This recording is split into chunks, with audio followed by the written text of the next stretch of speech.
Imaginez une vie marquée par la sagesse, le courage et la compassion, une vie qui a changé le cours de l'histoire à jamais. Aujourd'hui, nous explorons les moments les plus impressionnants de la vie du prophète Mohammed, paix et bénédiction soient sur lui, le dernier messager envoyé à l'humanité. Au-delà des événements historiques, cette histoire contient des leçons universelles qui transcendent le temps et s'adressent directement à nous aujourd'hui. L'histoire commence en l'an 570 du calendrier grégorien, dans la ville de la Mecque, située dans ce qui est aujourd'hui l'Arabie Saoudite. C'est là que naquit Mohammed, paix et bénédiction soient sur lui. Il est généralement admis qu'il est né un lundi, le 12e jour du mois de Rabi al-Awwal, dans ce qu'on appelle l'année de l'éléphant. Selon les récits, sa naissance fut accompagnée de signes extraordinaires, une lumière radieuse illumina les palais de Syrie, et le feu sacré des adorateurs zoroastriens s'éteignit. Sa mère, Amina, ressentit une lumière éclatante lors de sa grossesse. Son père, Abdoulaye, était décédé quelques mois avant sa naissance. À cette époque, il était d'usage que les enfants des familles nobles de crèche soient envoyés dans le désert pour être nourris par des femmes bédouines. On pensait que l'air pur du désert favorisait leur développement physique et spirituel. Mohammed fut confié à Halimatou Sadiya, une nourrice bédouine, qui prit soin de lui pendant environ 4 ou 5 ans. Pendant ce temps, il apprit à s'occuper des moutons et à vivre en harmonie avec la nature, acquérant ainsi les compétences nécessaires pour survivre dans ces terres arides. À l'âge de 4 ou 5 ans, un événement extraordinaire connu sous le nom de l'ouverture de la poitrine se produisit. Selon Anas ibn Malik, un compagnon proche du prophète, l'ange Gabriel apparut devant Mohammed alors qu'il jouait avec d'autres enfants. L'ange ouvrit sa poitrine, retira un petit morceau de chair et dit « C'est l'endroit où Satan avait de l'influence sur toi ». Ensuite, il purifia son cœur avec de l'eau de Zamzam et le remit en place. Effrayés, les enfants coururent vers les adultes en criant que Mohammed était mort, mais ils le trouvèrent vivant bien que visiblement affecté. Lorsque Mohammed eut 6 ans, sa mère Amina l'emmena à Yathrib, aujourd'hui Médine, pour visiter la tombe de son père. Sur le chemin du retour, elle tomba gravement malade et mourut, laissant Mohammed orphelin. Après la mort de sa mère, Mohammed fut placé sous la garde de son grand-père, Abdul Moualib, le chef du clan Hachim. Quand Mohammed eut 8 ans, son grand-père décéda également, et son oncle Abou Alib le prit en charge, l'élevant avec amour et soin. Dans sa jeunesse, Mohammed travailla comme berger, puis commença à accompagner son oncle lors de voyages commerciaux en Syrie. Lors de l'un de ces voyages, alors qu'il avait environ 12 ans, ils rencontrèrent un moine chrétien nommé Bahira. Ce moine reconnut en Mohammed les signes de la prophétie décrits dans les Écritures, notamment une marque distinctive entre ses épaules. Bahira expliqua à Abu Taleb que cet enfant était le guide des mondes, envoyé par Allah comme miséricorde pour toute l'humanité. De retour à la Mecque, Mohammed continua à travailler comme commerçant. Son honnêteté et son intégrité lui valurent rapidement le respect de la communauté, au point qu'il fut surnommé « Al-Amin », signifiant « le digne de confiance ». Parmi ceux qui admirèrent ses qualités figurait Khadija, une veuve riche et respectée de la Mecque, connue pour son intelligence et ses talents en affaires. Impressionnée par la réputation de Mohammed, elle l'engagea pour une mission commerciale en Syrie. À son retour, Khadija fut encore plus admirative de ses compétences et de son honnêteté dans les transactions commerciales. Reconnaissant son noble caractère, elle envoya une proposition de mariage à Mohammed, qui avait alors 25 ans, tandis qu'elle en avait 40. Khadija, connue pour sa sagesse et sa position éminente dans la société, devint la première épouse du prophète. Pendant sa vie, Mohammed ne se maria avec aucune autre femme. Allah les bénit avec 6 enfants, 4 filles et 2 fils. Malheureusement, les 2 fils décédèrent en bas âge, tandis que les filles survécurent jusqu'au début de l'ère islamique. Parmi elles, Fatima fut la seule à survivre à Mohammed, bien qu'elle mourut quelques mois après lui. Ces pertes rappellent les épreuves endurées par le prophète tout au long de sa vie. Malgré ces défis, Mohammed était respecté dans sa communauté pour sa générosité et sa sagesse. Sa vie semblait prometteuse, avec un avenir stable pour son clan. Beaucoup auraient pu s'attendre à ce qu'il devienne l'un des leaders les plus influents de la Mecque, peut-être se retirant à l'ombre de la Kaaba comme son grand-père avant lui. Cependant, Muhammad devenait de plus en plus préoccupé par l'état spirituel de son entourage. En tant que descendant des prophètes Abraham et Ismaël, il savait que la Kaaba avait été érigée comme un lieu exclusivement dédié à l'adoration d'Allah, sans autre divinité. Bien que la Kaaba fût connue sous le nom de Maison d'Allah, des idoles représentant de faux dieux avaient été placées à l'intérieur, et certains habitants de la Mecque les considéraient comme des intermédiaires entre eux et Allah. Bien que beaucoup dans sa société soient tombés dans le polythéisme, Muhammad continuait à chercher la vérité pure. Avant de plonger dans les événements clés de sa mission prophétique, il est important de noter que la vie du prophète Muhammad est divisée en deux grandes périodes, les 13 premières années à la Mecque et les 10 dernières années à Médine, soit un total de 23 ans de mission. À l'âge de 40 ans, il fut béni par la révélation divine et consacra le reste de sa vie à transmettre le message d'Allah jusqu'à sa mort à l'âge de 63 ans. À 40 ans, Muhammad ressentit le besoin de se retirer de l'agitation de la ville et commença à se retirer dans une grotte appelée Hira, située sur le mont Jabal al-Nour, à environ 4 km de la Mecque. Avec des provisions pour se soutenir, il passa des jours à méditer sur la création d'Allah et les signes de l'univers. Cette retraite le préparait, sans qu'il le sache, à recevoir une révélation monumentale et à assumer la tâche immense de guider son peuple, et en fin de compte, toute l'humanité. La première révélation que Muhammad, paix et bénédiction soient sur lui, reçut eut lieu pendant une nuit spéciale du mois de Ramadan, connue sous le nom de Layla al-Qadr, nuit du destin. Alors qu'il était seul dans la grotte de Hira, l'ange Gabriel lui apparut de manière inattendue. Muhammad fut rempli de peur en entendant les paroles de l'ange, « Récite ». Muhammad répondit, « Je ne sais pas réciter ». Gabriel répéta l'ordre 2 fois de plus, mais la réponse fut la même. Finalement, l'ange révéla les premiers mots du Coran, « Récite au nom de ton Seigneur qui a créé l'homme d'une goutte de sperme. » Récite. Et ton Seigneur est le plus généreux, celui qui a enseigné par le Kalam, a enseigné à l'homme ce qu'il ne savait pas. Cet événement marqua le début de la révélation finale d'Allah à l'humanité, un message qui perdurera jusqu'au jour du jugement. La rencontre entre Muhammad, un homme arabe d'il y a plus de 14 siècles, et l'ange Gabriel venant du monde invisible eut un impact monumental, transformant la vie des nations et affectant des millions de personnes. Cette révélation conduisit à la montée de grandes civilisations, à la construction de villes et à la transformation de l'histoire humaine. La première révélation avait pour but de corriger les erreurs de ceux qui avaient déformé la parole d'Allah et s'étaient égarés loin de son message. La première rencontre entre le prophète Muhammad et l'ange Gabriel provoqua en lui une grande peur, ce qui est tout à fait compréhensible. En descendant de la montagne, il entendit une voix forte disant « Muhammad, tu es le messager d'Allah, et moi je suis Gabriel. » Lorsqu'il leva les yeux, Muhammad vit l'ange remplir tout l'horizon. Terrifié, il courut chez lui et demanda à son épouse Khadija, « Couvre-moi, couvre-moi. » Khadija l'enveloppa dans une couverture, et lorsqu'il se calma, il lui raconta ce qui s'était passé. Bien que Muhammad craignît pour sa vie, Khadija le rassura en disant, « Allah ne te déshonorera jamais. Tu entretiens de bonnes relations avec ta famille, aide les nécessiteux, les hospitaliers et soulage la souffrance des opprimés. » Pour confirmer ce qui s'était passé, Khadija alla voir son cousin Waraka, un érudit bien versé dans la Torah et l'Évangile. Après avoir entendu le récit de Muhammad, Waraka confirma que l'ange Gabriel, le même qui avait été envoyé au prophète précédent, avait révélé un message divin à Muhammad. Il reconnut ainsi Muhammad comme le prophète attendu décrit dans les Écritures. Au début de sa mission, le prophète commença par prêcher à sa famille la plus proche et à ses amis de confiance.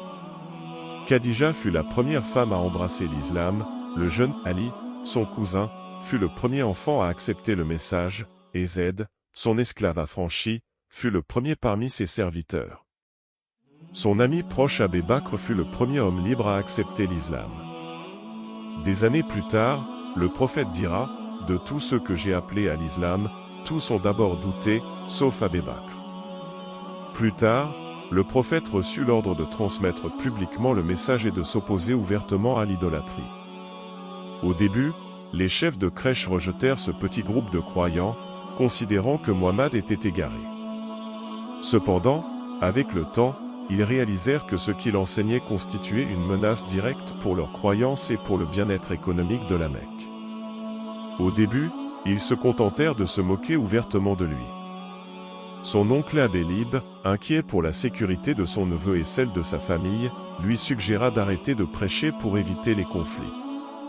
Le messager d'Allah répondit fermement, « Je jure par Allah que, même s'il plaçait le soleil dans ma main droite et la lune dans ma main gauche pour que j'abandonne cette mission, je ne le ferai pas jusqu'à ce qu'Allah fasse triompher sa cause ou que je perde la vie en essayant. » Abu Alib, avec un profond soupir, dit, « Fils de mon frère, je ne t'abandonnerai jamais. » À mesure que le message du prophète se répandait, les tensions à la Mecque augmentaient. Les chefs de crèche se sentaient menacés non seulement parce que leur religion était en jeu, mais aussi parce que cela provoquait des divisions même au sein de leur propre famille. Parmi les principaux opposants à l'islam figuraient Abu Jahl, Abu Lahab et Abu Sufyan. Un jour, Hamza, un autre oncle du prophète, entendant des insultes contre son neveu, fut rempli de colère. Il alla directement voir Abu Jahl et le frappa à la tête avec son arc, déclarant qu'à partir de ce moment-là, lui aussi embrassait l'islam. Un exemple mémorable des persécutions subies par les musulmans est celui de Bilal, un esclave soumis à des châtiments brutaux. Les crèches lui attachèrent une corde autour du cou et le traînèrent à travers les collines de la Mecque, laissant des marques sur sa peau. Umayya le battit sévèrement et, sous le soleil brûlant, força Bilal à s'allonger sur des pierres brûlantes, plaçant une lourde pierre sur sa poitrine, tout cela dans le but de le faire renoncer à sa foi. Cependant, Bil, rempli de résilience et de force spirituelle, répéta à plusieurs reprises « Ahadoun, Ahad », signifiant « Allah est unique ». Abu Bakr, le voyant au bord de la mort, paya une somme considérable pour acheter sa liberté, sauvant ainsi sa vie. Plus tard, lorsque fut nécessaire de trouver une manière d'appeler les fidèles à la prière, Bilal fut choisi comme le premier muezzin de l'islam, élevant sa puissante voix pour appeler les croyants. Malgré les cicatrices laissées par les tortures, son amour pour Allah et son messager ne vacilla jamais. Les persécutions furent si sévères que le prophète conseilla aux musulmans qui le pouvaient de migrer temporairement en Abyssinie, où un roi chrétien, le Négus, régnait. Environ 80 croyants cherchèrent refuge là-bas en l'an 614. Cette alliance avec une nation étrangère provoqua davantage la colère des crèches, qui envoyèrent des délégués pour demander l'extradition des musulmans. Lors d'un débat important à la cour du Négus, les musulmans expliquèrent leur foi, mentionnant qu'ils adoraient le même Dieu que les chrétiens. En entendant les versets du Coran mentionnant la Vierge Marie, le Négus fut ému aux larmes, reconnaissant que les paroles de Muhammad venaient de la même source divine que les enseignements de Jésus. Il affirma, en vérité, cela vient de la même lumière que Jésus a apportée. Malgré l'oppression et l'exil, le nombre de fidèles de l'islam ne cessa de croître, alarmant profondément les chefs de crèche. En tant que gardiens des idoles de la Kaaba, ils voyaient leur contrôle et leur autorité menacés. Désespérés, ils envoyèrent des émissaires pour avertir les autres tribus du Fou qui prêchaient parmi eux. Non contents de cela, ils tentèrent de faire accepter au prophète un compromis, lui offrant le pouvoir et la domination s'il cessait de condamner l'idolâtrie et acceptait leur divinité comme associée à Allah. Cependant, le prophète rejeta fermement cette proposition. En plus du soutien de Hamza, un autre allié important rejoignit les rangs des musulmans, Umar. Dans ses premières années, Umar s'était fortement opposé à l'islam et était furieux de l'influence croissante de cette nouvelle foi. Rempli de rage, il jura de tuer Muhammad sans craindre les conséquences. Mais quelqu'un le prévint de regarder d'abord sa propre famille, car sa sœur et son beau-frère s'étaient convertis à l'islam. Furieux, il entra chez sa sœur et la surprit en train de réciter des versets de la sourate Taha. Lorsqu'elle avoua s'être convertie, Umar la frappa durement. Honteux de son acte viol, il demanda à voir le texte qu'il lisait. Sa sœur lui dit qu'il devait d'abord se purifier. Une fois purifié, il lut les versets, et quelque chose changea en lui.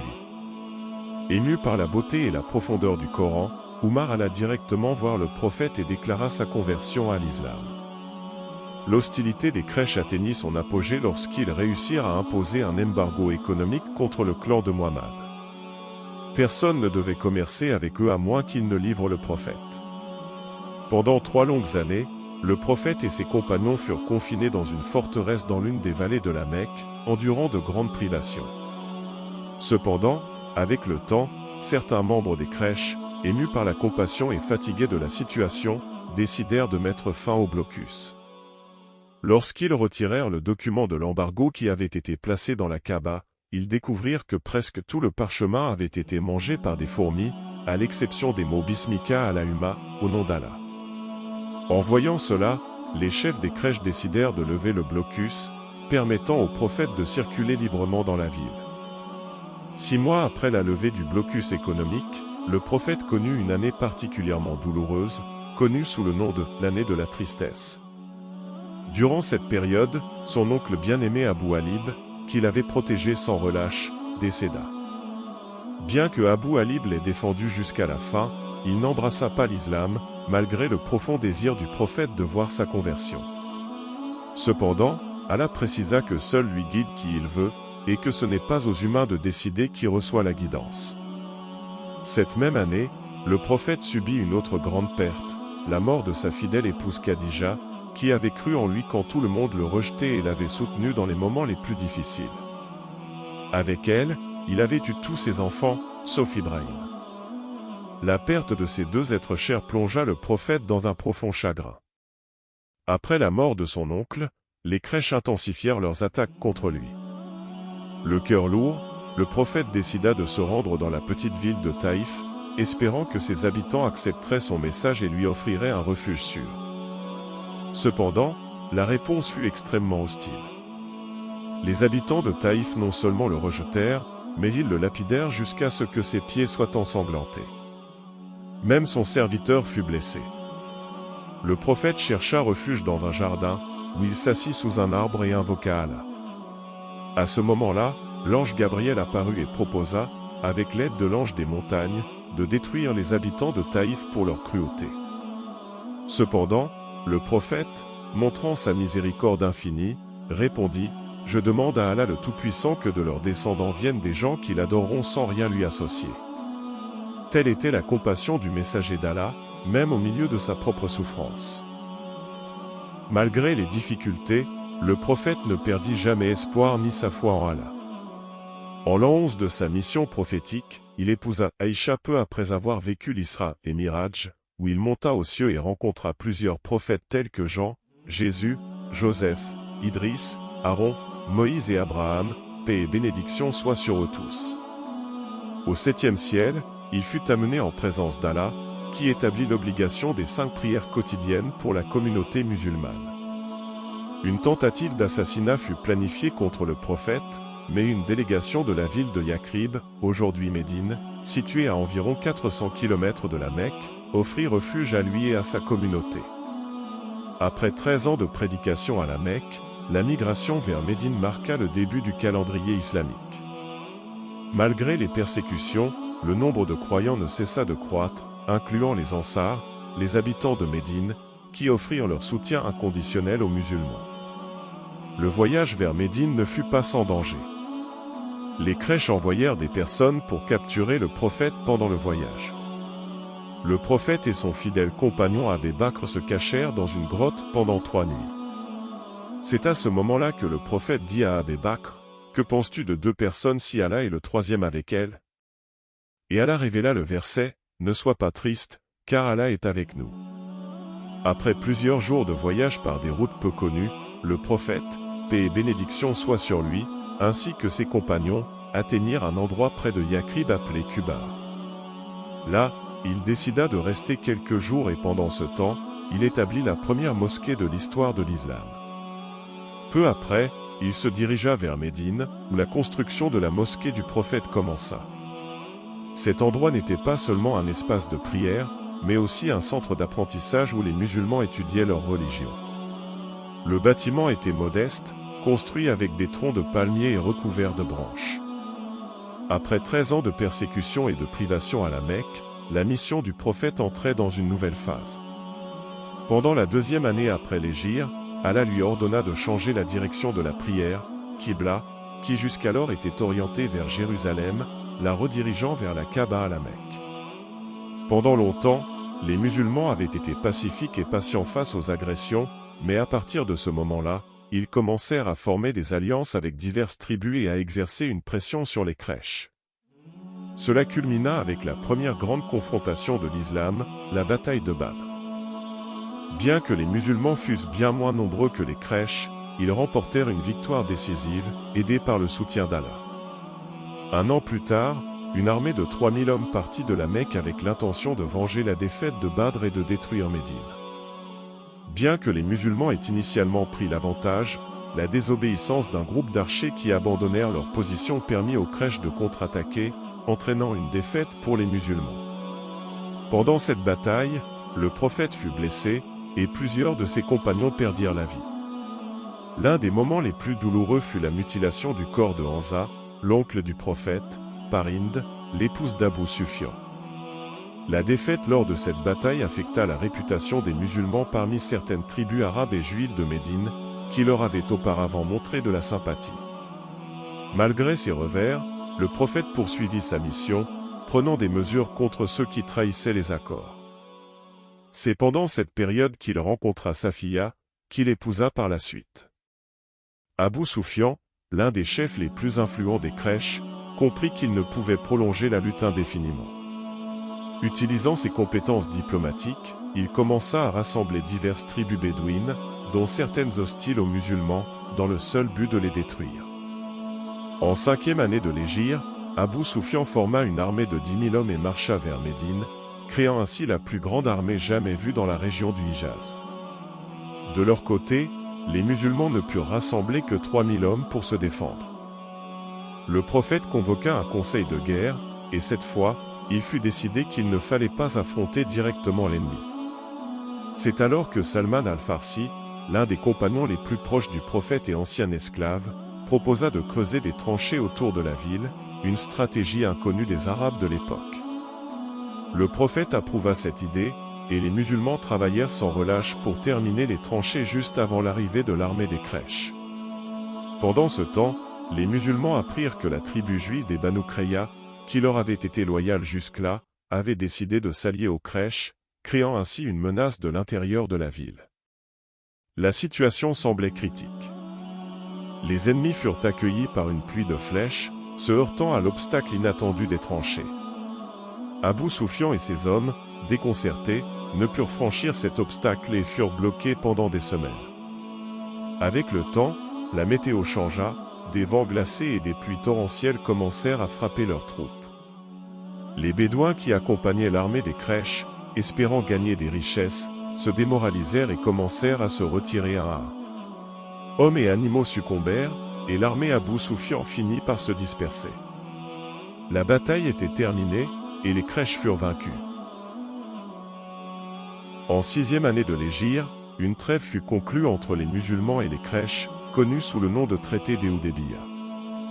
L'accord stipulait qu'il n'y aurait pas d'hostilité entre les deux parties pendant 10 ans.